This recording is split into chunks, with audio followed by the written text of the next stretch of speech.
Right. Hopefully you all consent to that. And we'd also like to hear from you. So at some point during the presentation, maybe towards the end, we'll actually open a quick poll so you can let us know what industry you're joining us from today. And this will help us tailor future sessions to our most popular audiences.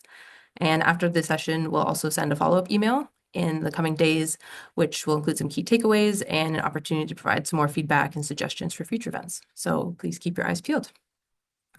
All right, so on today's program, today we will join Ryan Zizzo and Raj Deshpande to explore the carbon impact of gypsum and the findings from the white paper, Carbon Impact of Gypsum and Low Carbon Gypsum. Ryan Zizzo is the founder and CEO at Mantle Developments, a climate consultancy that provides technical and strategic climate support for those working in the built environment. Ryan is a recognized leader in helping large organizations and governments transition to a low carbon future and a contributor to developing the City of Toronto's embodied carbon approach in the Toronto Green Standard version 4, which is the first municipal policy to limit the embodied carbon on some buildings. And Raj Deshpande is the Senior Director of Sustainability and Stewardship at Saint-Gobain and has deep expertise in sustainability for the built environment. He's been involved in a variety of decarbonization strategies for building products, and Raj currently leads a team that is responsible for all aspects of sustainability strategy, including reporting, renewable power procurement, novel decarbonization pathways, and life cycle analysis program, and facilitating their strategic mission through business units, which I think we'll hear a lot about today. So I'll pass this over to you, Ryan, to start a quick introduction on behalf of Mantle. Great. Thank you so much, Megan. Let me just get my slides sharing.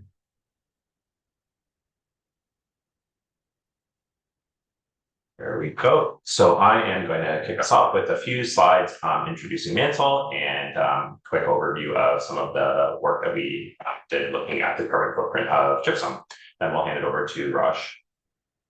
So just a quick introduction for myself. I am a professional engineer with over 15 years now of climate smart construction experience. I've worked as a lead consultant for the first part of my career and then have been focused on embodied carbon for almost 8 or 9 years now, so quite a while. As was mentioned, I did help with the updates to the Toronto Green Standard to put the embodied carbon requirements in there and provided some support as well to the federal government on their standard on embodied carbon construction. And I actually was the founder of the CLF Toronto Hub, so it's nice to be back and presenting to this group of people. Just a little bit about Mantle. We are a climate consultancy based in Toronto. We do have a deep technical expertise in embodied carbon and life cycle assessment. We also pride ourselves on being pragmatic and helping distill complex issues into actionable items.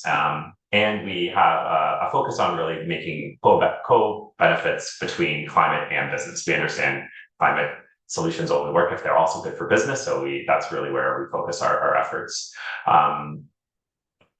In terms of our services, we focus, as I said, on embodied carbon, both at the whole building level, doing case studies and assessments at the building level, including for certifications like green building, the Toronto Green Building Standard, LEED, Zero Carbon. And we also do product level LCA and create environmental product declarations or EPDs. Help with corporate emissions accounting and reporting with green building certifications like Zero Carbon Building, LEED, Fitwell. Also with resilience planning, climate transition planning, and policy development, education, and facilitation. So in terms of embodied carbon, I think most people on the call know what it is if you're on a CLF event, but just in terms of how I typically talk to folks about it, I often say, embodied carbon is the missing piece of the carbon pie. We're often, as an industry, focused on operational carbon when we think about, green buildings and carbon footprint of buildings. When I started my career in green buildings 15 years ago, and embodied carbon wasn't even a thing. It wasn't a topic anyone talked about or discussed. It was all energy, energy efficiency. But we've started to see as an industry that we're leaving a lot of opportunity on the table if we're not addressing embodied carbon as well. And folks are probably familiar with some form of this graph or this picture you've seen in the past, kind of showing the different life cycle stages of a typical building, and showing how where the embodied carbon lives within that. And it's actually the majority of life cycle stages have significant amounts of embodied carbon when we think about creating our buildings, the construction process, making the materials, and then all of the maintenance, repair, replacement, which, gypsum has quite a large footprint when we're really looking in detail in the use phase, because we can just the fact that it's reused many times on a lot of buildings when we're doing redoing fit outs and especially on commercial buildings, and then looking at the end of life as well. So when we're doing a holistic cradle to grave assessment, these are all of the phases that we're wanting to look at and which have been included in the study that we undertook. And then I also like to show a kind of a graph like this, just to show the relative the time scales and the temporal impact of when these emissions are happening. So you can see the embodied is the blue on this image, and we can see that the vast majority of those embodied emissions do happen up front before occupancy. Again, that's when the materials are being produced and transported to the construction site. But we do also see these blue pulses of emissions throughout the use phase, throughout the life of the building. Again, this is with major replacements or maintenance or repair projects happening in a building, such as redoing the fit out for a new tenant in a commercial office tower, as one example. So these are all things that we need to find ways to reduce. Another slide that I like to show, it's one of my trusty slides, is that this graphic kind of shows why embodied carbon is becoming increasingly important and more important, I think, with time, because buildings of the past, when I started my career, a building's life cycle looked like the top of this graph, where the operational carbon over the life cycle of the building was far larger than the embodied carbon. But we've been doing a really good job as an industry of tackling that operational carbon, and new high efficiency buildings today look closer like the bottom part of the graph, where we've done a really good job of making our new buildings more energy efficient. We're decarbonizing our grid. We got rid of coal in Ontario. We're having more renewables all the time. So we've really brought down that yellow piece, the operational carbon, but we really haven't done a great job yet of tackling the embodied carbon piece, the red part. So that's really and now you can see it's a kind of a dominant part of our emissions profile for these new high efficiency buildings. And then I would also point you to the bottom left corner, where we think about what about shorter timescales, right? If we're not talking about the full 60 years of our building, or let's consider what's happening over the next decade, with this new high efficiency scenario, the embodied carbon of those new high efficient buildings and within a shorter time frame are hugely dominating. They're the vast majority of the emissions of these new buildings over the short term. So this just shows why this is becoming increasingly urgent, and something that as an industry we all have to take really seriously. And if you're on this call, you probably know all that, and you're part of the solution. So thank you for being here. So I wanted to just quickly touch on some of the work that we did with Saint-Gobain on this white paper. We basically looked at the carbon footprint of of gypsum and in relation to buildings, in relation to wall assemblies, using industry average data, and also lower carbon gypsum that Raj will speak to in a few minutes.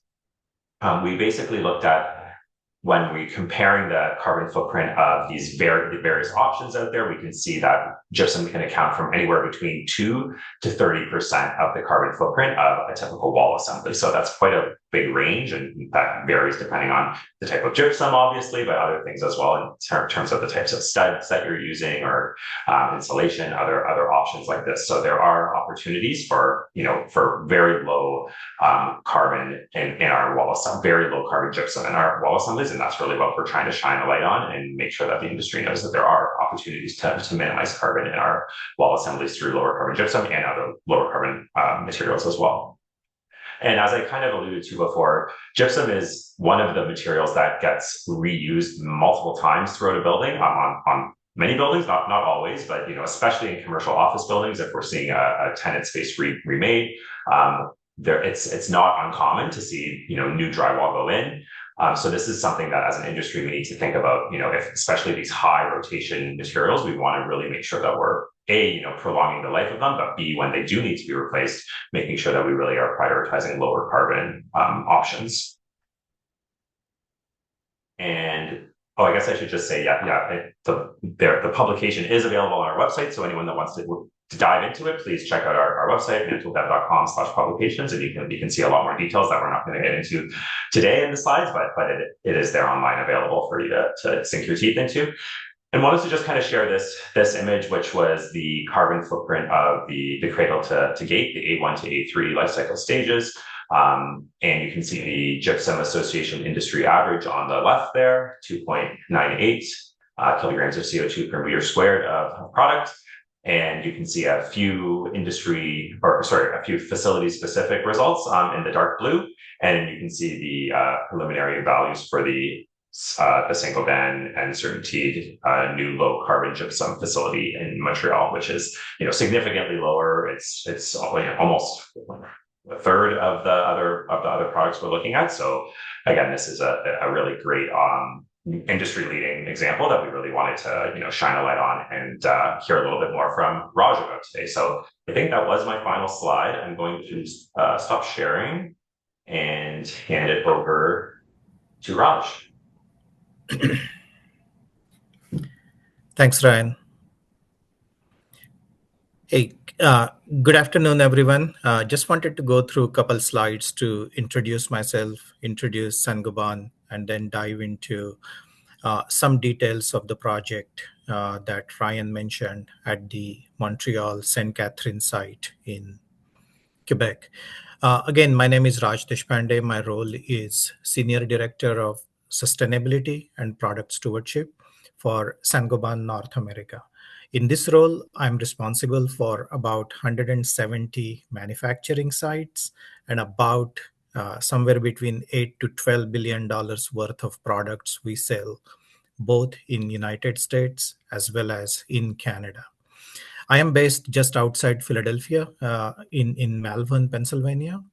I've been with the company about 4 years now, but prior to that, I spent about 27 years with one of our competitors, some of you probably know, called Armstrong Ceilings, in variety of the roles, including started my career in innovation after my PhD in chemical engineering, worked through product development, then a Six Sigma black belt in terms of process improvement, rotated through marketing here in North America as well as in Europe, spent time working with customers, customer-driven innovation, business development, and then started managing sustainability and product stewardship about 10, 12 years ago.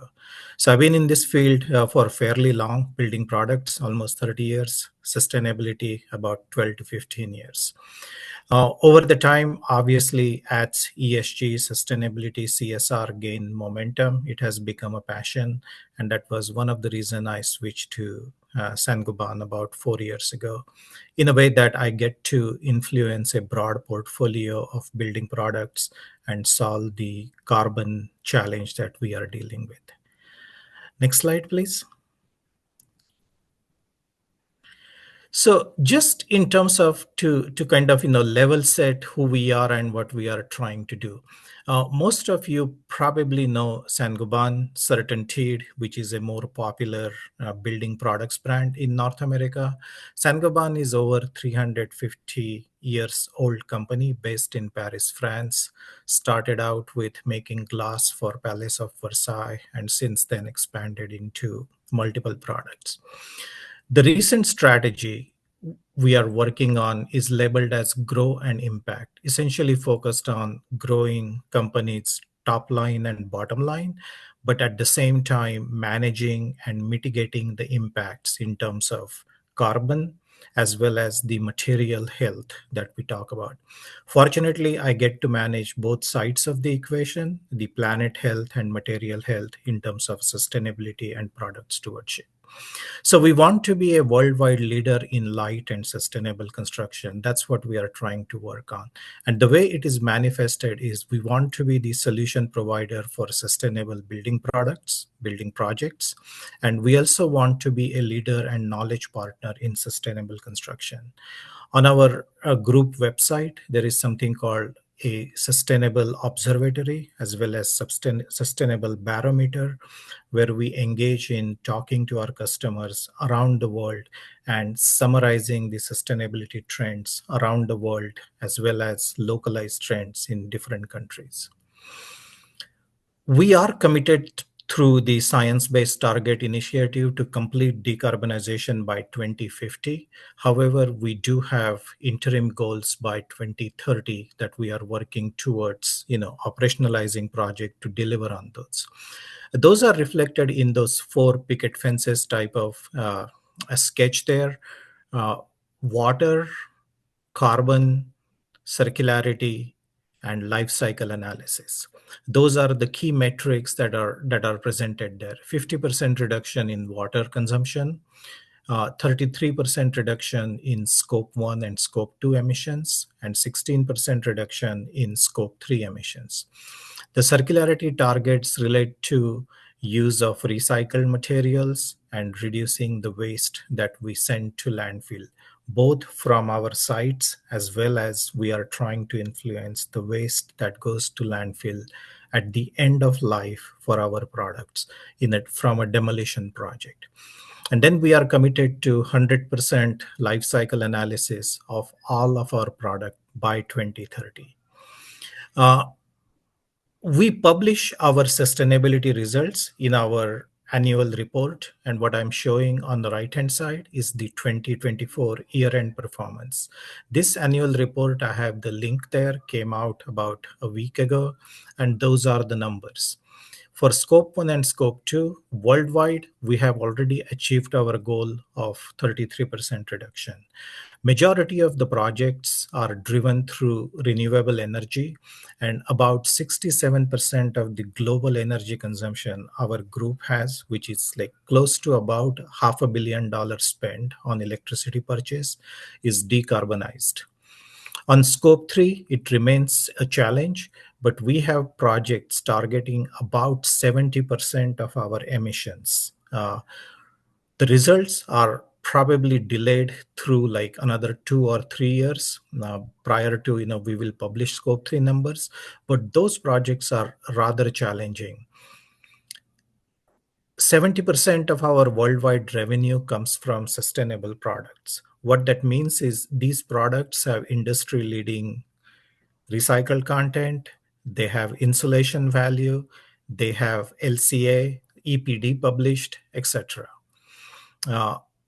Last year, we invested $250 million in capex and R&D for sustainability projects, and we do use an internal carbon price to accelerate projects that are focused on decarbonization.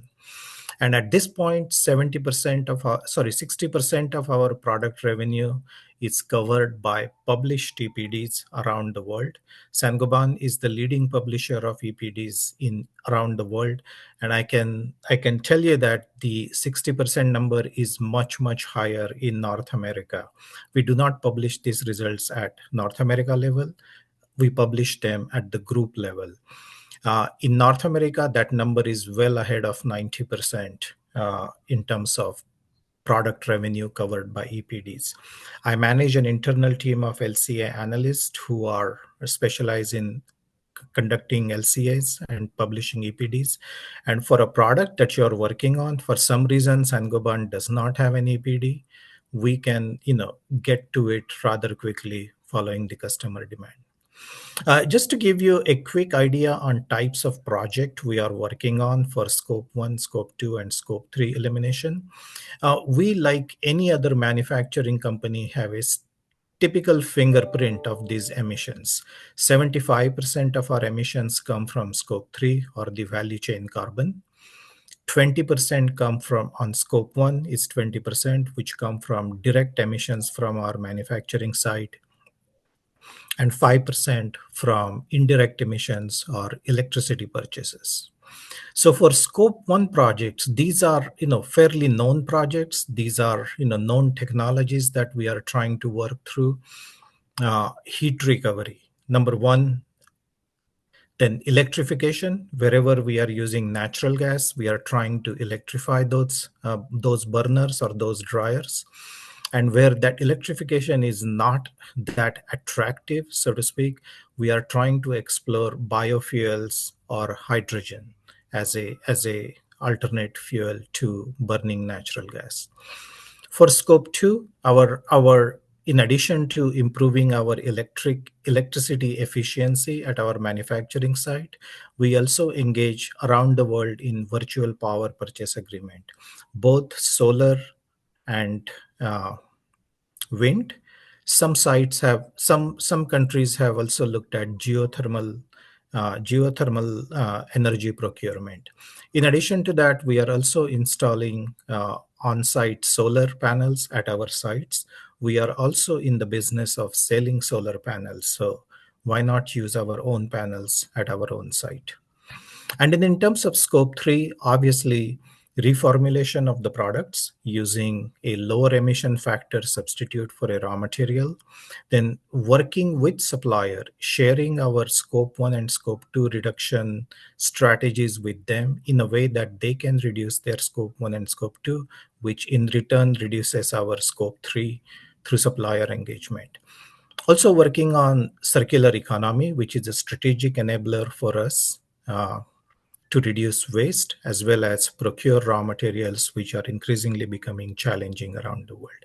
And then also focusing on electricity or electrical transport to reduce the distribution carbon. Next slide. I'll just take a minute to introduce this project Ryan mentioned. We have a site just outside Montreal at a location called St. Catharines. It's a gypsum manufacturing site, and previously it used to use natural gas to dry the gypsum to make the wallboard. If you know the gypsum process, obviously it's water-based, and though water is one of the most inexpensive solvent or a processing liquid, it's one of the hardest and one of the most expensive material to dry from or evaporate. So this particular site embarked on a project about 4 years ago to replace the natural gas burning dryer with a fully electrified dryer. The project cost us about 120 million, maybe 140 Canadian dollars. To sort of change, but in addition to that, the line was the site was not manufacturing the product for certain duration. So it was a great commitment. We did get some assistance from province of Quebec in terms of the electricity availability as well as some financial assistance. But what that resulted into is perhaps the first North American zero carbon drywall manufacturing facility. As well as this project is perhaps the most ambitious scope 1 reduction project in North America in building product manufacturing.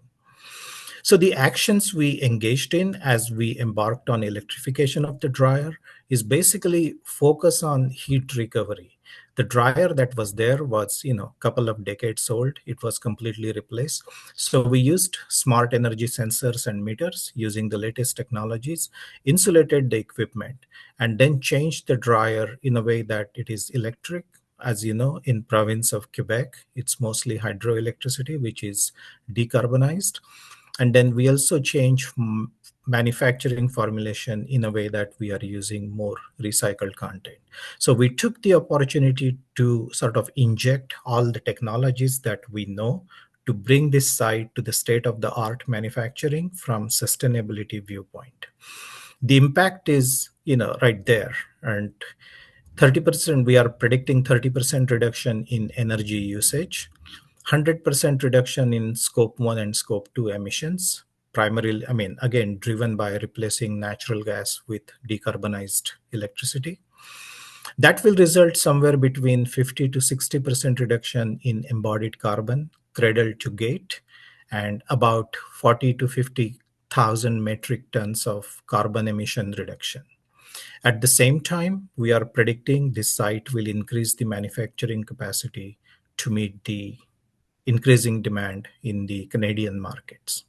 So we are excited about this project. We hope to sort of launch this product in next few months, definitely in second quarter, and very excited about what the company is doing in terms of committing to large scale scope 1 reduction or large scale embodied carbon reduction. So with that, we can open the floor for questions and discussion. Yeah, thanks, Raj. I think we're going to start with a little bit of a back and forth between the two of us. I'm going to ask you a few questions, and then Okay. we'll go over to the rest of the group. So we definitely will be taking questions. So if people have some, we're going to get to that in a few minutes. But I'm going to do a little bit of a chat here. Why don't you just start with letting folks know about how I started. The first time I met Raj actually was about 2 years ago. I was invited to speak to the Saint-Gobain. They have an event annually called the Architectural Symposium, and I went and I presented the Toronto Green Standard and was there to kind of give a lay of the land of this new standard and how it was going to start impacting construction. And normally when I go to events like that, I'm really teaching the folks about embodied carbon, about what is an EPD, what is an LCA. And at this event, they knew that. They had hundreds of EPDs already. And it was probably the first time that I was at an event like that where I could tell that, not everyone there, but some of the people there, like Raj, like really knew this stuff. It was really what they did on a day-to-day basis. So it was really, and I think a big part of that was I learned more about the company and learned that, as Raj said, they're based in Paris, France. And, if anyone doesn't know about the details of that, France has embodied carbon in the building code.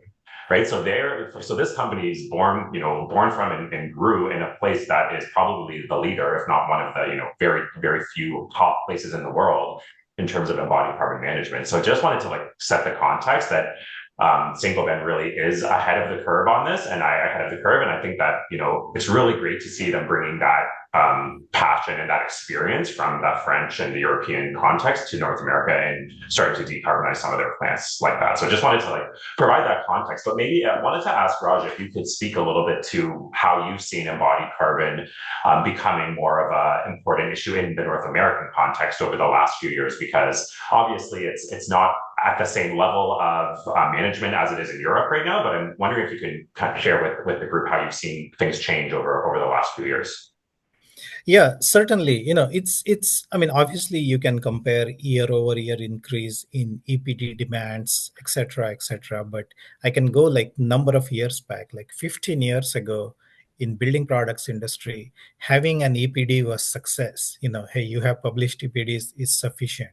Now the game has somewhat changed in the sense the audience or the customers, the AI architectural and developer community, as well as the general contractors have become sophisticated enough that they are reading the EPD and comparing the embodied carbon among the competition to make the right decisions.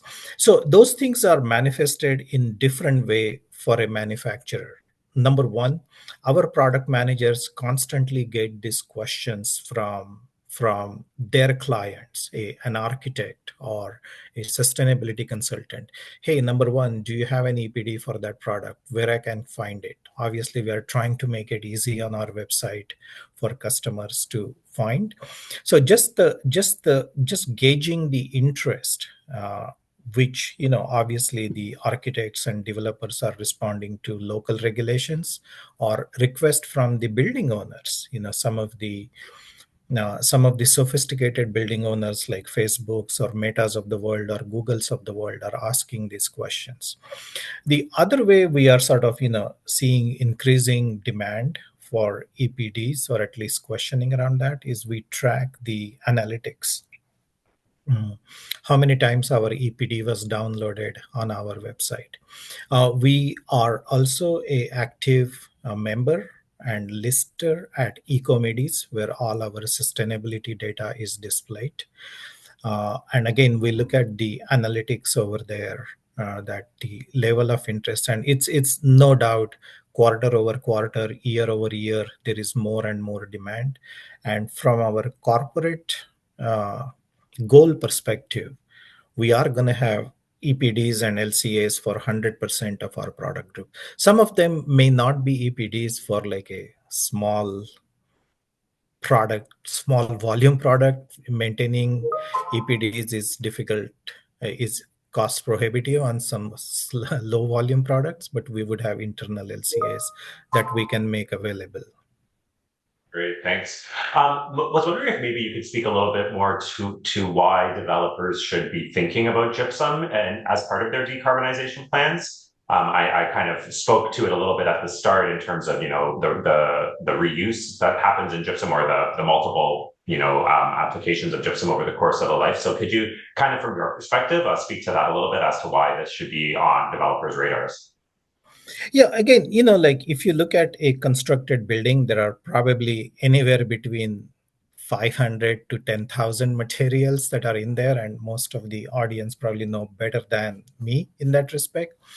Uh, However, products like gypsum, they're pretty much significant volume compared to many other construction products, let alone the cement and iron that is used for structural components. But internal furnishing, uh, gypsum is an important component, and many times gypsum does not live through the building its entire life. It gets replaced when the interior is renovated. So it is very important to have low carbon gypsum to start with.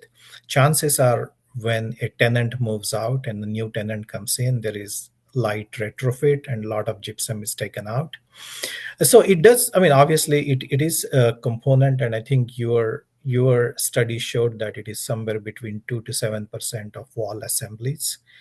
So we do consider it is a significant impact on the furnishing coming Yeah. from the interior furnishing coming from the embodied carbon of the gypsum wallboard. Well, I wanted to kind of build on that and talk about what happens when the gypsum is removed from a project in terms of from a circularity perspective, because I know Saint-Gobain has some circularity initiatives as well. And I think this is something that, what Mantle has done work on circularity with the city of Toronto and trying to help shine a light on this issue a little bit more and say, there's better uses for some of these materials than what's currently happening. So if you could speak a little bit to the circularity that you're hoping to maybe your current programs and where you're hoping to go in the future with circularity. Yeah, so there are three levels of program we have. Each program would have a business component as well as a technology development component. By business component means like we are trying to create a reverse logistics, so to speak, a business process of bringing material back to Saint-Gobain site. And there are three levels of technology development, so to speak. So the first level that doesn't quite require a business process is the scrap we create at our manufacturing site. For example, we are trying to make 22 millimeter board, and some reason somebody messes it up and comes out at 20 millimeter. Obviously we can't sell it, so we have to do something with it. So we have developed technologies that whatever waste or scrap that is created at our manufacturing site is immediately recycled back into the fresh mix to make the new material. The second part we are focusing on are the cutoffs from a construction site or a job site. We work with contractors at the job site to create or collect the waste that they have generated, take it to a secondary processor where that processor will grind it and remove the newspaper or remove the paper which forms the sandwich, and then grind it and bring the powder back to our site to recycle it. And third one, which is somewhat challenging in terms of the business process part, is the demolition site, where the whole building is getting demolished or there is a heavy renovation. In that case, working with contractor to collect, segregate, and bring it back to our site. The challenges comes from the fact that if the building is low, so building is old and was built before 1970s or 60s, there is a potential of asbestos presence in that building. In that case, we have to be extra careful, because the other side of the equation we balance is making sure that we publish HPDs and declare labels for our product, promising the composition down to 100 ppm. So circularity, we are trying to manage it in a way that we sell what we say in terms of both material health and carbon health. Right, right. Yeah, that's interesting to hear, and I know a lot of municipalities are looking at circularity much more closely than they have in the past. Actually, just today, I got a new guide from that was developed at University of British Columbia on how to design new homes for disassembly specifically, and it was a whole really great technical document on putting things together in a way that they can be removed and the materials can be reused in a way. So if anyone that wants to look that up, it's on my LinkedIn. You can find it there. But definitely, that's one of the hot topics right now in green building is circularity. Wanted to also ask if you could speak a little bit more about the manufacturing process of gypsum. You did a little bit, you touched on it a little bit in terms of the drying or the heating of the panels. In the past was done with natural gas, now it's done with electricity. Could you speak a little bit more to even like what happens before that, like where the raw materials come from? I know you said some come from circularity, but there's obviously some other virgin materials. So if you could just kind of explain that a little bit and maybe talk about the carbon hotspots along the way would be interesting to hear. Sure. Yeah, I think gypsum manufacturing hasn't changed for last like 100 years or 50 years since we started making wall boards. It's a process that where the mine gypsum from gypsum mines is transported to the manufacturing site. Typically, it comes in form of like small sand-like granules, which we crush down to like something like a powder, and then that powder is heated to a high temperature in a way that this calcium sulfate hydroxide uh, loses the water that is attached to the molecule. So it becomes dehydrated. That powder is then mixed with lot of water to form mud-like slurry, and some of the functional chemicals are added into it. For example, some silicones are added to impart hydrophobicity. Some additional chemicals could be added to improve the processability, improve the cuttability, improve the nail pull strength, etc., etc. The attributes that are important to the end customer. And something like starch is added as a binder. Then that slurry is essentially forced on a conveyor belt on which there is a paper at the bottom. And after the slurry, another paper is laid on the top of it, which kind of forms the sandwich. And then there comes the half a kilometer long dryer through which this sandwich board goes through. And some of the water is evaporated and some of the water is used by the gypsum crystals to recrystallize and harden. And that's how the wall board is formed. So essentially, it's a sandwich between the two layers of paper. Then it is cut, it is tapered. We apply end tape, which kind of lists the name of the manufacturer, date of the manufacturing, and depending upon what product we are manufacturing, the formulation is slightly different, but almost 95% formulation is always the same, and the thickness of the product changes depending upon the application. In certain cases, if we are making a fire rated product, some fire retardants are added towards the surface of the product. And again, the hot spot in terms of embodied carbon or the challenges is always the drawing part. uh, in a typical life cycle analysis for any gypsum tile, about 60 to 65% burden is on from A3 or the manufacturing carbon, which is most of it is related to the natural gas. And that's basically what we ended up doing at Montreal is kind of knock that 60% down to zero. Right. So it And sounds like it's kind of I don't know if unique's the right word, but it's different than other materials where a lot of other materials, it's the raw material itself is the high carbon footprint, where it sounds like with gypsum, it's more that drying process itself. I wonder if this might be a little bit out of your wheelhouse, but I'm wondering if you have anything to say or comment on regarding the recent talk of tariffs and cross-border trade impediments. Is that something that is playing into the discussions you're having on decarbonization at Saint-Gobain? Certainly, but one of the key part about Saint-Gobain and building materials is we manufacture close to our markets. Often shipping something uh, great distances has a carbon impact to it. However, for the Montreal site, where the tiles that will roll off of the manufacturing line in next quarter are going to have probably the best embodied carbon in North America. So for that product, our customers even in San Diego and Los Angeles were asking for, hey, can we get this tile shipped? That was all before the administration change and tariff started to come into play.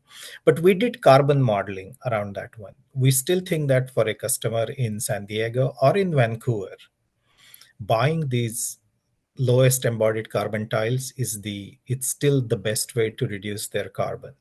Now, when it comes to the financial tariffs coming across the border, I think the jury is still out on that one. Every week there is some new announcement. The strategy that we are pursuing internally, or the strategy, at least the Canadian team is focusing on, there is so much demand in Canada that most of the Montreal production will be consumed in eastern part of the eastern part of the Canada, somewhere from Toronto eastwards. That's where the product will be consumed. Okay. Would we ship the product for a statement project in New York City? Maybe, but again, it depends on the final cost the consumer will have to bear, Right. and it may Well, not be attractive. right. Well, I think we're going to open it up to any audience questions in a second, but I'm just going to say, well, one more question for me. And I think the example of, this shows an example of how Canada can create products that are desired around the world, taking advantage of our low carbon grid, right? This is a great example of, Quebec has a very clean grid. We can use that as a really effective way to decarbonize and ship that and see that as a potential export market. But the last question before we hand it over to the audience, I just wanted to ask if you could comment on, what's next on your plan for decarbonizing and innovating the gypsum board process. Is there anything that you're excited about in the future after this Montreal plant is up and running? Right. So if I take the Montreal board as a benchmark, what's left for me to decarbonize is all scope 3 carbon, or A1 and A2 in the cradle to gate calculation. We are looking at transportation using electrified transport that will reduce the A2, or the distribution carbon, or the transportation carbon. Those are like somewhat outside of our scope of work. Those are mostly contractual agreements with carriers and all that. That is something we are also focusing on. But scope 3, or the material carbon, is the biggest challenge in gypsum decarbonization, primarily because you are starting out with a very low emission factor material like gypsum. There is no known alternative at this point that I could switch to, that will reduce the scope 3 carbon, or the material carbon. So we are focusing on two things. Number one, new technologies of rehydration of the gypsum in a way that we can dematerialize.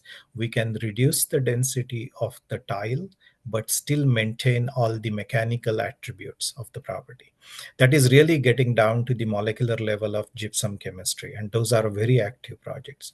So that's like using less material to do the same thing, basically, right? Correct.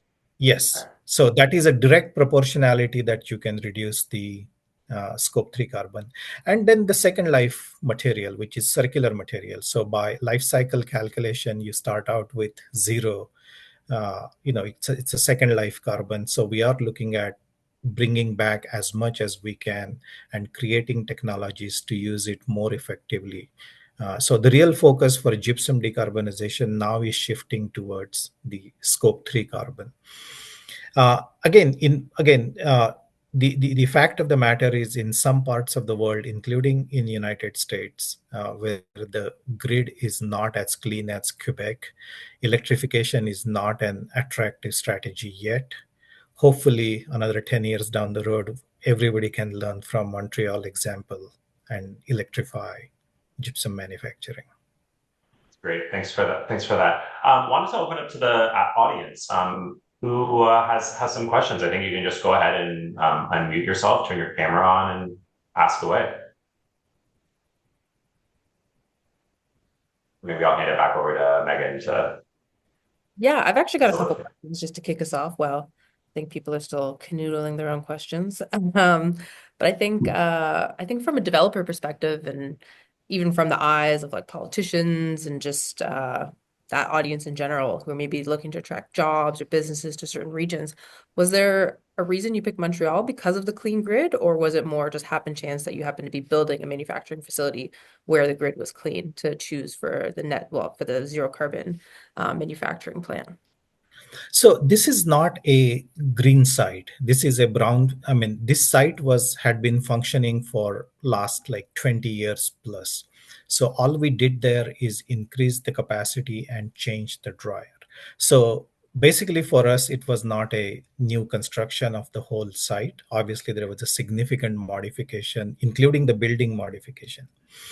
So, having said that, the driver for this project was obviously the availability of decarbonized electricity in province of Quebec, as well as the partnership that we created with Hydro Quebec, which also pitched in towards some of the capital expenses, especially their part where they built the transformers close to our site and agreed to provide us electricity to the level that we wanted. Often it's a challenge that many times the electricity is obviously directed towards the residential consumption as opposed to electric consumption when natural gas is available at that site. So it was a difficult decision for multiple uh, parties involved, but at the end of the day, the partnership between Saint-Gobain and Hydro Quebec, drove the project further.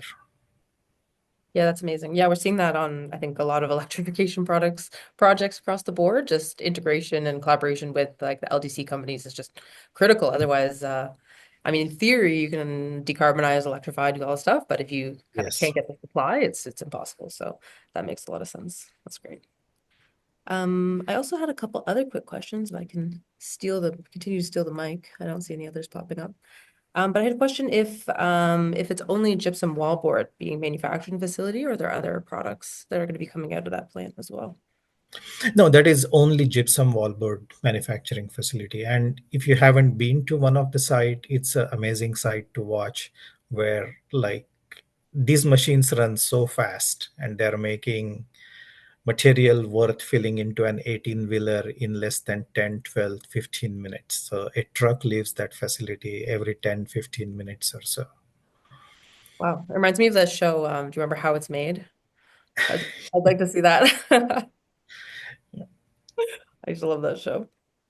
Do you Okay. have any other, maybe just jump in there, do you have any other facilities in Quebec or in other places across Canada with lower carbon grids? I know British Columbia and to a lesser extent Ontario and also Manitoba is very green as well. Are any other plants that are trying to replicate this success? Yeah, I mean, obviously the learning is there in the company.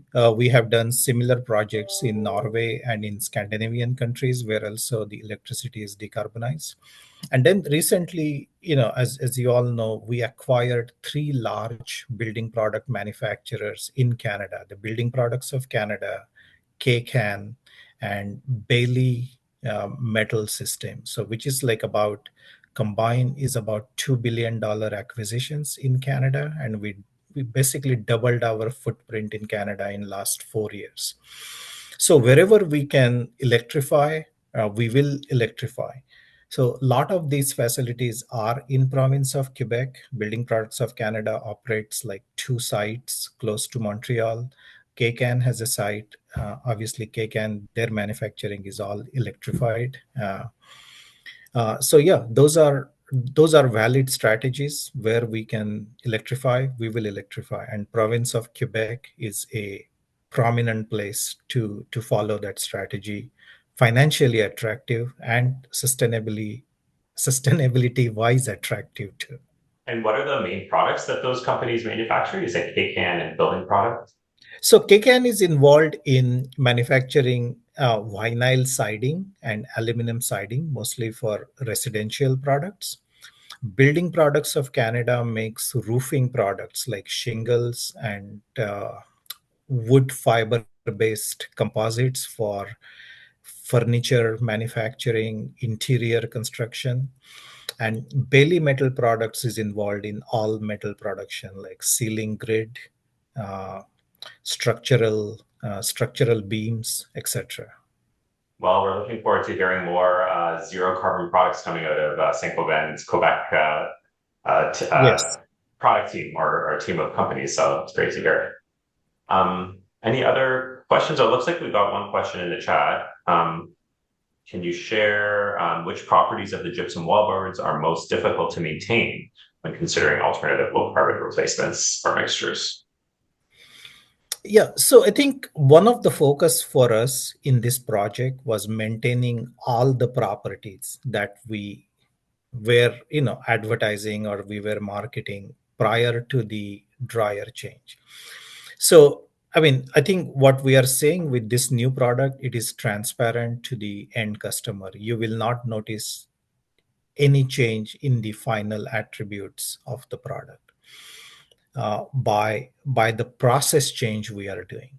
Now, if were to involve in which we are not there yet, is significant dematerialization or reducing the density of the product, there could be some impact on mechanical properties. However, our focus through innovation and research is the project's targets are maintain the mechanical properties or maintain the properties that end customer sees and achieve the dematerialization or density reduction. But if those technologies are not infused and if you just reduce the density, you will see some deterioration of nail pull strength or structural integrity of uh, gypsum tiles, which is not a focus for us because our products are with customer anywhere between 10 to 30 years or sometimes even beyond. So we have to maintain what we promise the customers while reducing the carbon. Thanks for that. I'll hand it over to Megan in a second, but one last question before we leave. We'd be remiss to ask when we can get this product. I know it's not quite on the market yet, but when are you thinking it's going to be available? Yeah, I think what I've been told is the project is at end. They have started the trials. There will be at least a month-long testing of all the manufacturing components, testing the final product, testing its mechanical properties. There, we will try out some selected installations around how the customer will, handle the product, install the product. Those have been fairly successful so far. So I'm expecting sometime in next 8 weeks or so to before the third quarter starts, we should be shipping this product. Great. Thank you. That's amazing. Yeah, so I'm just gonna close out the call. I'm just gonna launch a quick poll if you have a chance to quickly tell us where you're coming from today. That's super helpful information for us. And I'd just like to thank you so much, Ryan and Raj, for joining us today and for providing us all this great information. So thanks, everyone. Thanks, CLF, for having us. Thanks, Ryan. Thanks, everyone. Have a good day. Good. Okay. Bye bye.